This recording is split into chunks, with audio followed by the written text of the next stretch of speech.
नमस्कार मित्रमैत्रिणींनो, आज आपण बनवूया अगदी खुसखुशीत कुरकुरीत अशी मेथीची मसाला पुरी। ही मसाला पुरी बरोबर तुम्हाला भाजी वगैरे कशाचीही गरज नाही, झटपटी बनते आणि खायला अगदी चविष्ट लागते। तर चला जास्त आणखीन काही न बोलता पटकन रेसिपीला आपण सुरुवात करूया।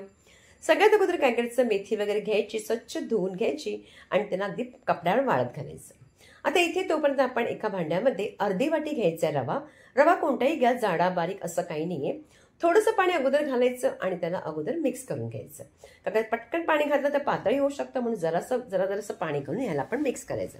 आता इथे मला अगोदर मिक्स करताना असं वाटतंय की थोडंसं अगदी रव्यामध्ये पाणी कमी आहे, तर म्हणून मी थोडंसं पाणी आणखीन टाकलंय।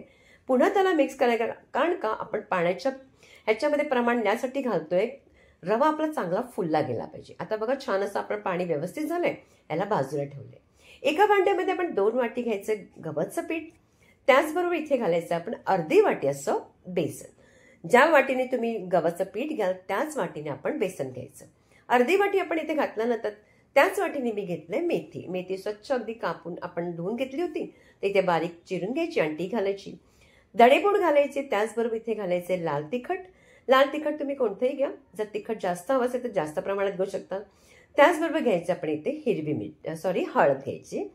नंतर घ्यायचे ओवा, थोडासा हातावरती चोळून तोही त्याच्यावरती घालायचे, कारण आपण त्यात बेसन घातलंय आणि ओव्याने ना चवी छान येते पुरीला। आता ओवाच आपण त्याच्यात घातलंय, जरासा घालायचा अर्धा चमचा असा हिंग, त्याचबरोबर घालायचं चवीपुरते इथे मीठ। आता मीठही घातले आणि नंतर सगळ्यात महत्त्वाचं, आपण जे आता रवा जो ठेवला होता आपण फुगवायला, तो चांगला छान असा आपला फुगला गेलाय, पाणी अगदी चांगलं शोषून घेतलंय, म्हणजे आपला रवा चांगला फुललाय। आता रवाही घातला आणि नंतर घालायचं आपला पुरी आपली खुसखुशीत हवी म्हणून 2 मोठे चमचे तेल घालायचं। आता ही सगळी आपण जिन्नस घातल्यानंतर सगळं एकजीव करण्यासाठी आपण व्यवस्थित हाताने चोळून घ्यायचं। आता बघा छान असं आपला सगळं एकजीव झालंय, मस्त चोळलं गेले। आता इथे पाणी मात्र थोडंसं पाणी घालून ह्याच्यामध्ये आपण चांगलं मळून घेते। मळताना मात्र एवढंच लक्षात ठेवायचं की पटकन जास्त पाणी टाकायचं नाही, कारण का आपण ज्या पद्धतीने आपण पुऱ्याचं पीठ करतो त्याच पद्धतीने करायचं।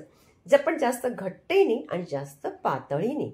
पातळी केलं तर पुरे तुमचं कधी फुलणार नाही आणि घट्ट केलं तरी तुमच्या पुऱ्या फुलणार नाही, म्हणून अशा पद्धतीने करायचं की ज्या पद्धतीने आपण जास्त पातळी नाही आणि जास्त घट्ट नाही।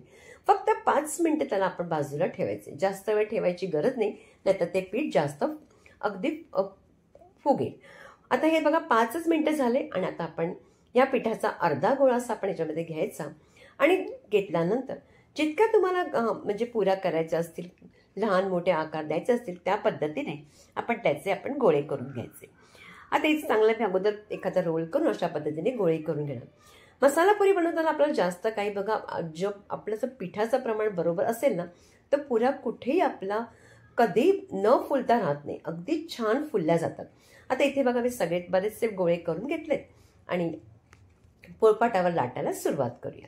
आता एखादा गोळा घ्यायचा आहे आणि त्याच्याने आपण लाटताना तुम्हाला पीठ तेल कशाचीही गरज नाही, आपोआप व्यवस्थित आपली पुरी अगदी लाटली जाते, काहीच प्रॉब्लेम होत नाहीये। बघा छान अशी आपली पुरी लाटली गेली। आता ही पुरी लाटताना मात्र पातळी करायची नाही आणि जास्त जाड करायची नाही। आता ह्याची मी तुम्हाला दाखवते बघा पुरी कशा पद्धतीने केली, अगदी जास्त जाडीही नाही केली आणि पातळी नाही। आता बऱ्याचशा पुऱ्या करून घेतल्या, तेल चांगलं गरम करायला ठेवले, जरासा गोळा घालायचा, वरती आला म्हणजे तेल छान गरम झालंय। चांगलं गरम झाल्यानंतर पुरी आपण त्याच्यात सोडायची आणि पुरी मात्र सोडल्यानंतर गॅस आपण मीडियम करायची। झाऱ्याने त्याच्यावरती थोडंसं तेल अशा पद्धतीने घालायचं, म्हणजे पुरी चांगली फुलली जाते।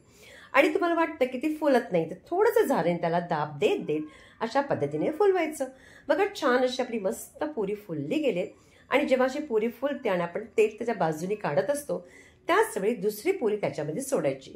अशाच पद्धतीने आपण पुऱ्या कधी तळताना अशा पद्धतीने करून घ्यायच्या। आता ही पुरी काढूया आणि इथे आपल्या जास्त तेल सुद्धा त्यात खेचलं जात नाही। आता बघा ही सुद्धा पुरी अगदी छान असं अगदी फुलली जाते। याच पद्धतीने आपण पुऱ्या फुलवून घ्यायच्या। मस्त अशी ही पुरी फुलली गेली। तसं दुसरी मी तुम्हाला आणखीनही दाखवते बघा, ती सुद्धा पुरी फुलली, म्हणजे कुठेही आपलं पिठाचं प्रमाण अगदी व्यवस्थित आहे, कुठेही चुकलं नाही। फक्त पीठ मळताना व्यवस्थित मळायचं, म्हणजे आपल्या पुऱ्या सगळ्या अगदी फुलल्या जातात। सगळ्या पुऱ्या आपण आता काढून घ्यायचे, अगदी मस्त चवीलाही उत्तम लागतात. त्याचबरोबर मसाला पुरी म्हटलं मुलं सुद्धा अगदी आवडीने खातील. आपण प्रवासातही अशा पद्धतीच्या पुऱ्या दिल्या तर आपल्याला काही भाजी वगैरे चटणी काहीच न्यायची गरज नाही, लोणच्याची सुद्धा गरज नाही, नुसती अशी खाऊ शकतो. आणि तुम्हाला तोडूनही दाखवत अगदी मस्त खुसखुशीत अशी होते. तर रेसिपी तुम्हाला कशी वाटली, आवडली का? प्रत्येकाकडे शेअर करायचे आणि पुन्हा भेटायचे आपण एका छानशा रेसिपी बरोबर.